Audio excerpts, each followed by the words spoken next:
Alright, I'm back with another video here, and in this video I'm going to be doing something a little bit different. I'm going to be going over a strategy that you can employ to try and win a chess game despite having a bad position. So a lot of people, when they have a bad or passive position, they'll curl up and play defensively, and this can often lead to getting squeezed and not really having a chance against a good player. So one of the best strategies to overcome this is to try and play actively and dynamically, even if it's not necessarily the best way of playing. So here in this position that I achieved in a recent tournament this past weekend, I had the black pieces. Clearly, I am worse in this position. I have uh, a passive position relatively compared to white. White has a lot of pieces geared towards my king. There's a lot of pressure down this f file.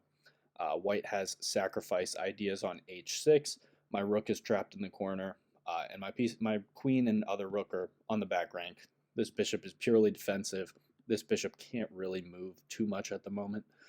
So I could curl up into a ball here in this position and try and defend this, but I think it is a better idea to try and play actively. So in this position, I played rook takes c2. So at least, even though I'm, significantly more passive in this position, I do have an extra pawn to show for it, and I do have an active rook along the second rank. Potentially could allow me to have some sort of play, maybe with queen a5 or something to do with the c file. There are ways that I need to try and create counterplay here to try and win this game, because if I just sit back and do nothing, I'm going to get squeezed. So my opponent plays a good move here. He plays bishop takes h6. Idea being, if g takes h6, there's either knight takes f6 or queen takes f6, and I'm not really going to enjoy that position a whole lot. So I choose to play not necessarily the best move here. The engine would consider playing something like queen e7 and just trying to hang on as one of the best options, but I don't think it's in my best interest to play passively in this position. I think I'm going to get squeezed if I do that, so I played rook takes h6, allowing knight takes h6, and then I tried to go for a very active approach that requires my opponent to play very, very accurately. So I played queen to c7, and I'm definitely losing in this position after knight takes f7 and king takes f7. But I really wanted to make my opponent think about the pressure down the c file that I'm creating with this move, and I really want to play actively here. And turns out in this position, the only move that white can play that gives him an advantage is knight takes f7. So basically, if white makes a nothing move, let's just say like h4, I do have rook to c1, and after rook takes c1, queen takes c1, I will be picking up this knight. So that's something that white needs to keep in mind. And with that said, that should lead white to play knight takes f7, but there's also rook c1 check and possible perpetual ideas that my opponent is probably scared of in this position. So my opponent goes astray here and plays rook to d1.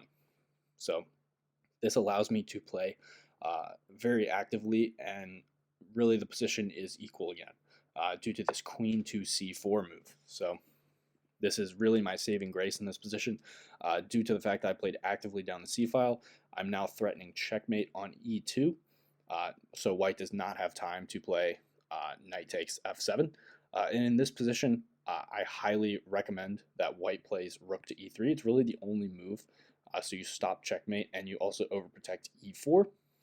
And that is really the only move that saves white in this position and keeps the equality. After something like rook to e3, I believe something like bishop to h4 is a reasonable try to maintain equality here. White would have to retreat the knight, and then we have a relatively balanced position on our hands.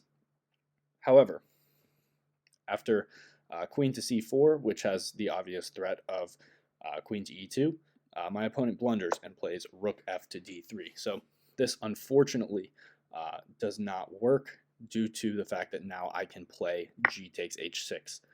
So now in this position, I have two bishops for a rook. So you might think, okay, well, white can just take on f6. Well, unfortunately, this does not work either, because you undefend this e4 pawn, and then it's going to be check and checkmate on the next move. So white realizes that rook f to d3 was a mistake, and he can no longer take this bishop on f6, so pawn to b3 was played to try and kick my queen out. Queen to e6 was played. White should probably go in for this queen takes e6, followed by bishop takes e6 and rook takes d6. But after king to e7, even though white gets this pawn on a6, this should be a beneficial endgame for me. So this will be winning for black. It's not going to be the easiest conversion, but it is going to be a winning endgame for black with the two bishops for the rook. However, white opts to instead keep the queens on with queen to h7, and I calculated bishop to e7 here. So I had not a whole lot of time on my clock here, but I calculated a very pretty line after bishop to e7 due to the line that I thought my opponent would play, which is check, bishop to g8, and rook f3 check, followed by king to e8. And it looks like white is really winning after rook to g3, because it looks like white is going to be winning this bishop on g8. But I calculated a very beautiful line here. So bishop to g5. And it looks like after h4, I've just left my bishop to die here. I can't move this bishop because then I lose this bishop on g8.